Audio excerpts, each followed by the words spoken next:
What's up everyone, welcome to ESA. I'm Drakodan and I'm going to be showing you Rocket Knight Adventures Easy Difficulty. The category name is called Easy, but you're going to find this run is anything but an easy ride. This is quite a run to go through. So, if everyone is ready, without further ado, going to get back to the title screen and we're going to get started in 3, 2, 1, and go.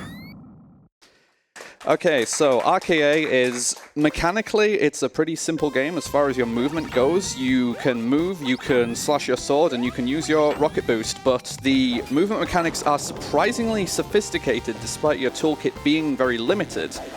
I'm going to see a big movement tool here by using the rocket boost and jumping out of boosts to try and maintain momentum as much as possible. This is a technique called possum hopping. Sparkster, the eponymous character, is a possum. And we call that technique possum hopping for some reason. I'm not entirely sure why, but it's very old legacy stuff. So we're coming up to a couple of mechs here after some basic movement, and we've got to destroy some waves of enemies at different points to keep things going. We're going to use a couple more possum hops here and jump in a specific spot with a boost to keep going on through here. Now I've got full health, which is very nice. Health is, for all intents and purposes, a resource in this game. A lot of the boss fights are going to be played by using your health as a resource to damage boost in particular ways and in different particular times. So we've got a little mini boss here where we can just get behind and give them some slashes. And there's two different types of bosses slash mini bosses you'll fight in this game. There's ones that take a fixed number of hits to kill, and then there's ones that have a health pool which needs to be gradually drained by your attacks. The different forms of damage you can inflict in this game they're all ultimately from the sword, but each of the forms of attacks you have deal different types of damage. You have the projectile that's fired from the sword, which deals a heavy lot of damage all in one contact. You have the rocket boost, which you can do in all 8 directions, but the orthogonal directions, that is up, down, left, and right, deal more damage than the diagonal directions. And then you have the sword hitbox, which it lingers while it's out. You can hear there's like a constant buzzing as you're contacting an enemy. You deal damage for each frame of contact you have with an enemy. So with my health being what it is here, I'm going to try a strat which I'm not good enough at, but I got it. So there we go. That was nice. That's one of the more difficult pieces of movement tech in the run, and fair enough. I got that without too much difficulty. So, I mentioned that health is a resource. With my health being what it is here, 4.5 hearts, I'm going to intentionally take 2 hits from the fire wave that's chasing me throughout this section, which is going to leave me with half a heart remaining on the brink of death. And the idea in this game is that as much as possible, you want to carry minimum health into boss fights and then kill bosses without taking any damage. Or alternatively, if a boss requires you to damage boost, take the amount of health which is required to damage boost, and then just deal with the boss with that much health remaining. The reason being, every time you complete a stage in this game, you get a fixed stage clear bonus, and you also get a remaining life bonus, and they tick down at fixed speed. You can't speed them up, so the more health you have, the longer it takes to finish a stage. So we're going to be coming into the stage 1 boss here, and it's going to move in a scripted pattern coming in through these holes, which I'm going to try and get some numbers of hits in on. And 4 more hits to finish it off before it goes into a pretty slow cycle. That's fine. I got enough hits to be able to finish it like that, and we at least avoid it going into a very slow attack which you cannot mitigate and you just have to sit through. And then the room becomes very clustered and it's actually quite difficult to avoid taking a hit at that point. So all in all, not too unhappy with that stage 1, and you get to see the life bonus ticking down very quickly there, since there's very little of it left. And pretty much all the end bosses are going to look like that. I'm either going to enter with no life, or I'm going to enter with just enough life to take a planned damage boost. So starting stage 2, we come straight into a mini-boss here, where although you can hit that guy as soon as he appears, his health pool doesn't actually start draining properly until the arms start swinging downwards. I'm not entirely sure why, but it's easy to accidentally waste time by just hitting him as soon as possible, but it just lags the game, and then the damage you deal is irrelevant at that point. So we're doing some scripted boost here. I'm going to boost up like this. Now we have a nice waterfall mechanic where I've got to wait until I get behind the waterfall here and take these vines that are behind, and we're going to come into a mini-boss. I'm going to use a very specific strat here. just transition to the front of the waterfall, but still a relatively quick boss fight. The idea there is by starting in a particular spot and damage boosting, you can follow that guy's weak point as it goes down behind the waterfall and hopefully deal enough damage to it in one pass that the fight does not progress beyond that one pass. But it's very position and frame dependent, and it can be tricky to deal damage optimally in this game. I'm also going to go for a trick here which saves a few frames if I get it, and if I missed that I would have died. So a lot of strats in this game are like that, where you can save very marginal amounts of time by going for a full committal boost, but you just die if you get it wrong because you don't have control over Sparkster after releasing a boost. You only gain control again after the boost peters out and you actually hit the ground again. Thankfully, there is a bit of a grace mechanic where after you've finished a boost, Sparkster will enter a helpless animation where he looks pretty goofy, but during that animation, you are effectively intangible. Nothing will damage you, so there are actually spots in the run where you can use that to your advantage and use the helpless state to get a lot of airborne time where you can't be damaged by anything. So jumping at a specific time, we've got a couple of transitions between minecarts here, which is very specific with the boosts. Okay, good. That always scares me. Again, if you misposition any of those, you can't control your character and you just die. There's no way about it. Thankfully, the checkpoint at that spot is pretty much right where you enter that multi-minecart area, but it still sucks to miss that. So I'm going to carry this amount of health into the upcoming boss fight. I plan to only take one hit, but the first phase is difficult to position correctly that you don't take an accidental hit, so I'm just taking some insurance health into this. Like, you ideally want to finish each stage with as little health as possible, but if the bosses are particular, you can't always bank on that. So I need to get right up in this guy's grill, closer than it seems, and I did correctly manage to position so that I got that damage list. That is extremely tight to get. That's a lot tighter than it actually looks. I'm going to put the minecart about here to start phase 2. Want to start dealing damage to these hands using sword slashes and hopefully hitting with the projectile as well. As long as this phase ends before it stops moving to the right, that is a good phase, so I'll take that. And now for phase 3. I want to be facing to the left so that when the screen transition happens, it doesn't push me further back.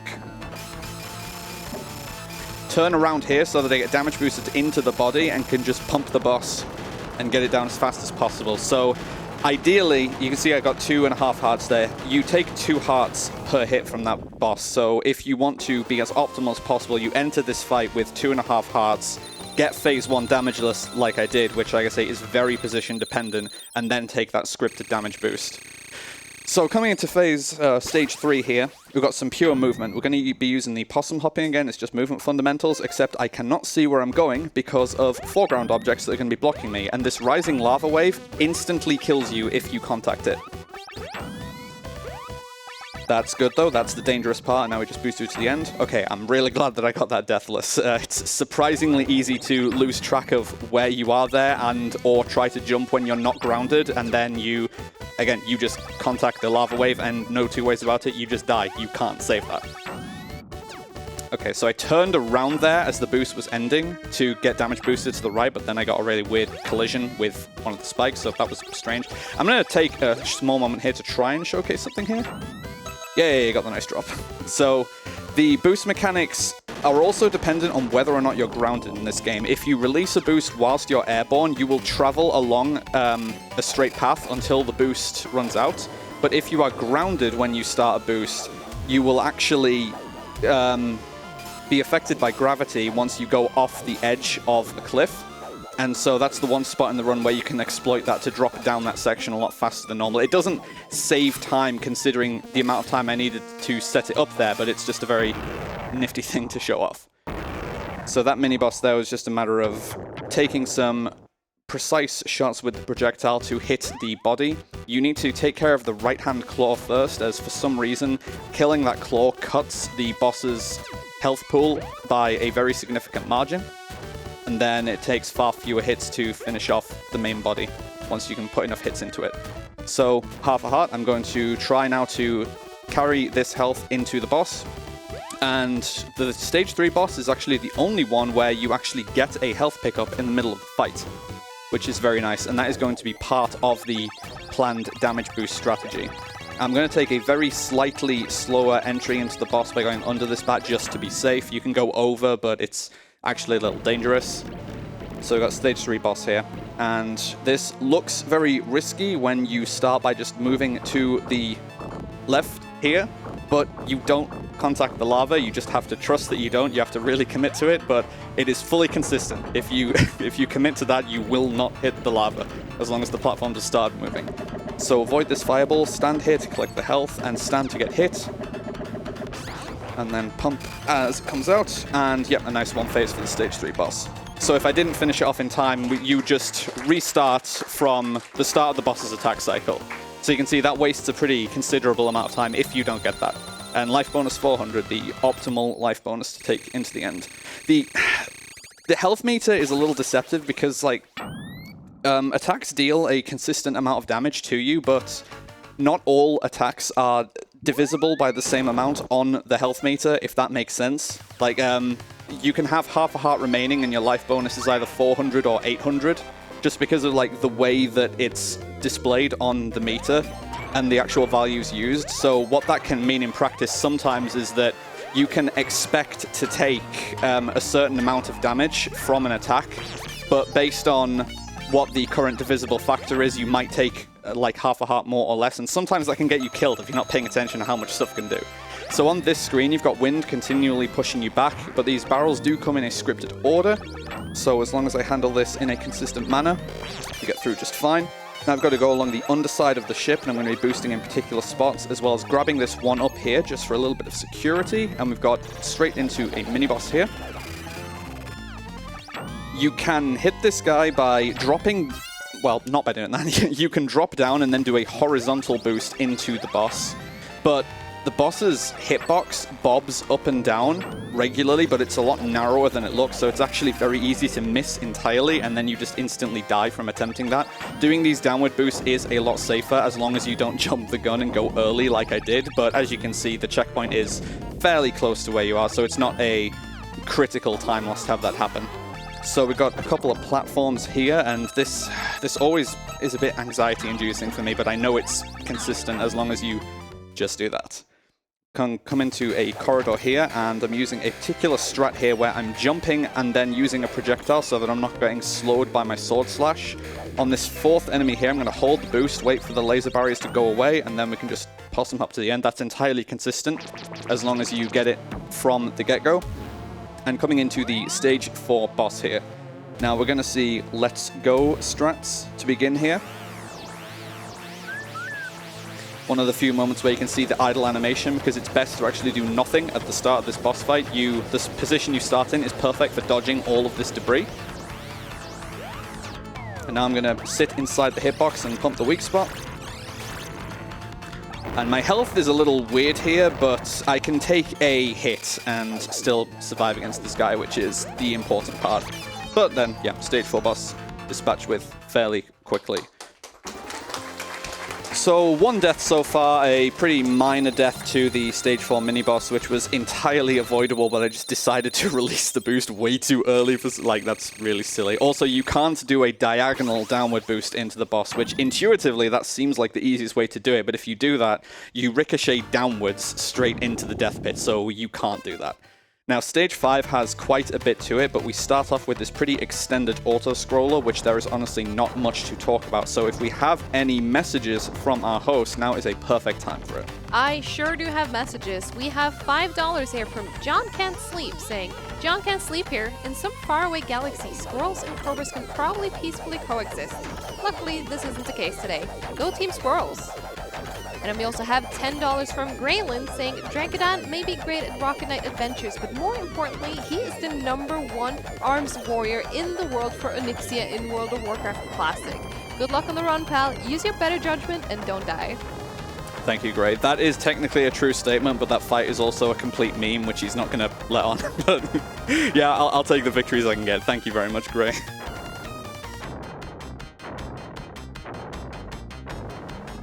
Okay, so now we actually come into a combat section. I've taken half a heart of damage at the very start of the stage, because if I take the correct amount of damage here, my health will be very favorable going through the rest of the stage.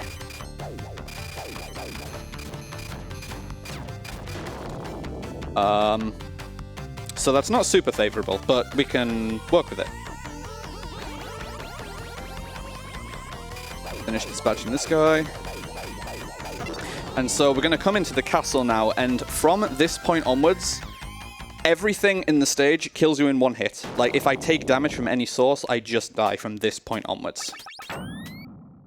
Such as that guy. And such as these guys who are chasing me from the opposite end of the corridor, and the objective is to finish this section by reaching the bottom before they do, but with proper movement, it's pretty simple. And we get another segment like that where they're chasing you directly from behind, but again, once you boost, you don't really see them at all because your movement far outstrips anything they can do. Gonna do a turnaround here to land on the pad. That's actually quite tight to land on the pad like that without slowing down. And now we have... So when I was a kid, I absolutely hated this corridor because I was dumb and I didn't know how movement works, but probably not a lot of kids playing this game knew how movement worked. You intuitively want to keep up with this collapsing corridor with these long horizontal sections by boosting horizontally through them. But if you do that, your boost goes too far and it actually bounces you off the far wall, like back into the hallway. And it's far safer to just do a diagonal boost like this. It gives you the perfect amount of distance for each corridor transition. And okay, that was pretty good going into the end of the screen. So we've got a neat little gimmicky mechanic here with these platforms. Oh, I've messed up actually. That should still be fine. Oh, just So I was supposed to hold my previous attack when I leveled the platform out so that I had a rocket boost ready to go, but I suppose I could have technically jumped and then slashed, but yeah, by changing the trajectory of the platform like that, that's really risky once you are actually in the position that you're supposed to be to just finish the screen with an upwards boost. And I kind of panicked there, but I thankfully made the right decision in the spur of the moment. Now, this is going pretty well, so I'm going to risk doing something for no reason. Yeah, just want to show the hitboxes in this game are really dumb. And yeah, if you misjudge that, you contact the floor and then you die. But we're on pretty good pace, so I have the time to afford potentially taking the death there, all to show off how the hitboxes in this game are a little bit silly. So we're about to come to the end of this section here. Going to, as I say, hold my attack from this up so that I have a boost ready to go along the trail of gems there. And we come into the stage 5 boss. So here's the counterpart Black Knight Axle Gear, whereas Sparkster is the Rocket Knight, and we've got this huge mech, which, like everything else in the level, it kills you in one hit if it contacts you, no questions asked, and we've got to run away. I did not want to get the ricochet there, but that's fine. Do this boost here like this, downwards diagonal boost here, and upwards diagonal boost here, and one more straight across. So we have this robot mech duel. RKA is confirmed a mecha game. I have enough health to afford taking one hit, so I'm going to plan to take a duel exchange on the last hit of the fight. Otherwise, I need to periodically bait him into doing an attack like that, and then back off and counterattack during his ending animation. So after this hit, he's going to back off, and I'm going to plan to take a duel exchange when he lunges at me here. Okay, so that's, yeah, it's very, very tight to hit that, which is why you need some insurance health there. There is technically the available frame data to hit him before he hits you, but I don't know what the frame window is on it, but it's not worth going for, and like 9 times out of 10, if you do that with no health remaining, you will die attempting that. So I would not recommend going for duel exchanges without the health to actually tank the hit. So coming into stage 6 now, which is another auto-scroller, there's a lot of debris which I need to take care of, and the next waves do not start until the screen is empty of all interactable objects. But other than that, there's not too much to speak of here, so again, if there's any messages, now is another very good time for it. Excellent, because we have $5 here from Tempest Mask. And he says, "Let's go Drakodan, save the world, beat the bad guys, and help the princess with power. Rocket power. Show them why it's bad. Show them why it's bad to mess with a marsupial." I hope that's what Sparkster is anyway. Let's rocket our way to complete at least one of those Pokemon White incentives for TTS. I could not agree more. We are trying to get some incentives met for Pokemon White, which is starting just after this. We still need $400 more to unlock the Cynthia boss fight. So do keep those donations coming in and keep supporting Alzheimer research. Okay, so we ran into a mini-boss there, and it's already dead. It's possible to get a health pickup here. Okay, cool. So there's 3 sections through the stage where you have a pseudo-random like lottery segment where there's 2 types of objects you can hit, and you will either get enemies or health pickups. So the health pickups you can get in this stage are for all intents and purposes random, and so it is possible to go through the stage without any health pickups, which makes the boss a little dangerous when you reach it, but we are entering the boss with full health here, which is very, very comfy.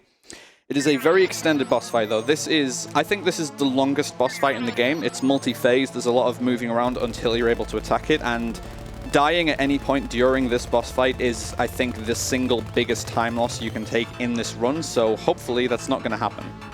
There's multiple ways that you can manage your health during this fight, and I'm going to try to be conservative with it throughout the first half of the fight, because I'd obviously prefer to be in a position where I have health to spare at the end, or during the end of the fight I can take some accidental hits and not die for it. So, going to have a couple more teleports here before I can start dealing damage to the first part of the boss. Going to move into position here for a very minor damage boost from the cannon. Okay, first phase done. Now we're going to get the jaw here when it opens. Okay, good. Now I'd like to see some more cannon fire so I can... Okay, so I'm going to take a heavy hit instead so that I can just be inside the body and just pump that down. So 3.5 hearts going into the last phase, and this is fine. I just need to manage my health appropriately through this phase. By starting in the top left here, I'm going to automatically avoid the first few volleys of this cannon fire, and now I need to start moving manually to avoid this. There's 4 cycles in this last phase, so I'm going to play it safe for the first couple, and then plan to take a couple of minor damage boosts in the last couple of phases.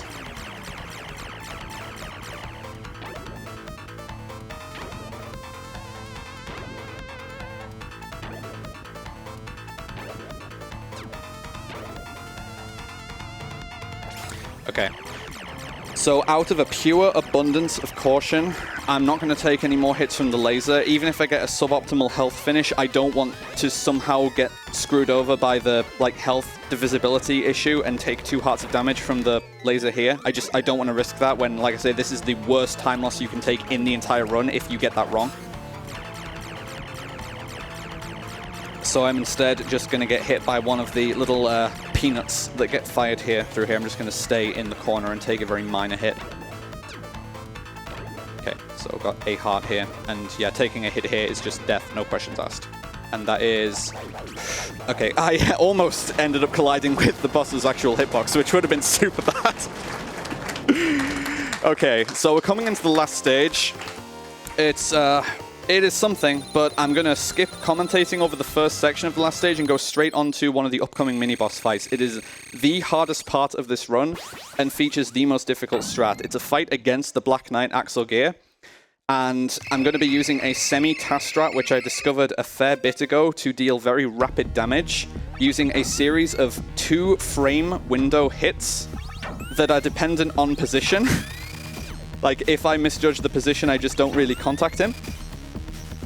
And his hitbox moves left by 1 pixel every time I hit him, so I have to manually reposition during it. And also the amount of lag that's generated is variable depending on how many frames of contact you have with enemies. So this is extremely difficult to judge. This is not great because now I'm going to have to go into Axel with less than full health, so I'm actually a little worried about this. This is 100% serious time. Yeah, going in with -1.5.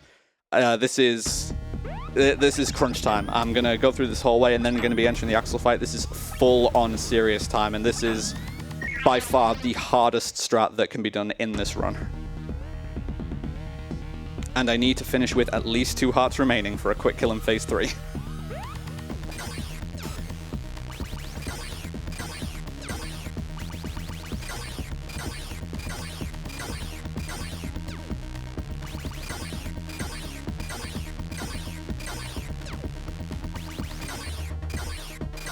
Oh, that's just good enough. Oh, all right, so it's not over. That's the first phase of the fight, but now we have enough health to carry into the last 2 phases. So I'm going to wait for the audio cue here.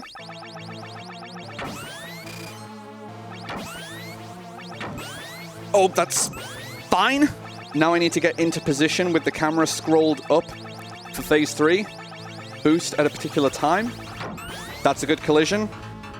Now just pump in when he's in position. Oh. Oh. That is so scary. And after that fight, we come into the corridor, which is affectionately called Hell Room by the community in this game, because it is hellish. I will die if I take damage from anything. Oh, I even survived Hell Room as well. Oh my god.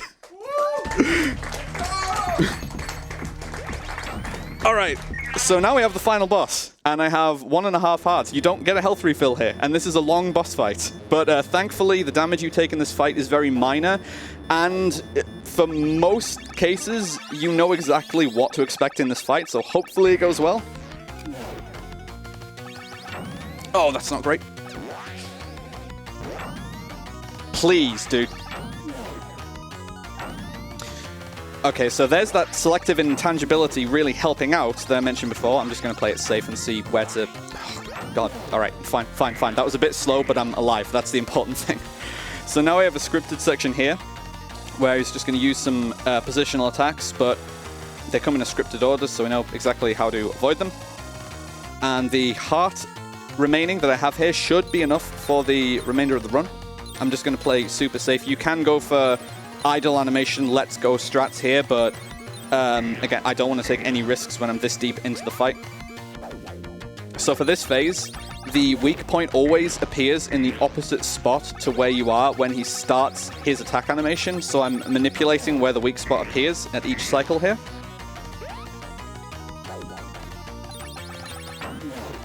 One more hit for this phase. And then the music is going to change to the sped up version of the normal boss theme, and this slaps so hard.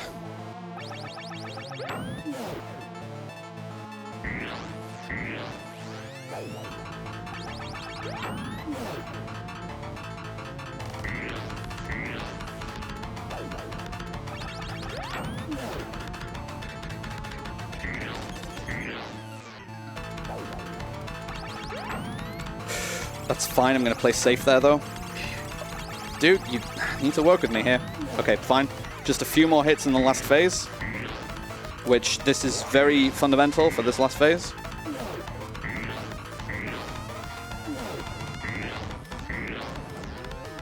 Okay, so that is the quote-unquote final boss done. I say scare quotes because there is technically another section to come, but it is a auto-scroller where there is basically no risk of death. For all intents and purposes, the dangerous part of the run is over. And one more final piece of movement here to want to release my boost as early as possible. Oh, right as the gauge fills. And then we get a cutscene, and then we're going to have one last auto-scroller section before time is called on the fade to white after the auto-scroller. So, again, one more final opportunity for any messages to be read. This is the perfect time. Alright, awesome, because as I get mentioned briefly before, we do have Pokemon Y2 that will be coming up after this. And we have 2 incentives that we are still trying to meet. The first one is the Cynthia boss fight, where we made some good progress already. We have $105 total donated, but we need 500 to unlock the Cynthia boss fight in Pokemon Y2. So we're going to be starting that shortly, but please do get your donations in already and help us meet that. And also to fight Alzheimer. Alright, so this run should be a 29:05 based on when I entered the final segment here. It's like 29:04 or 29:05, I believe. So, underestimate, yay! The run's not a disaster. Let's go!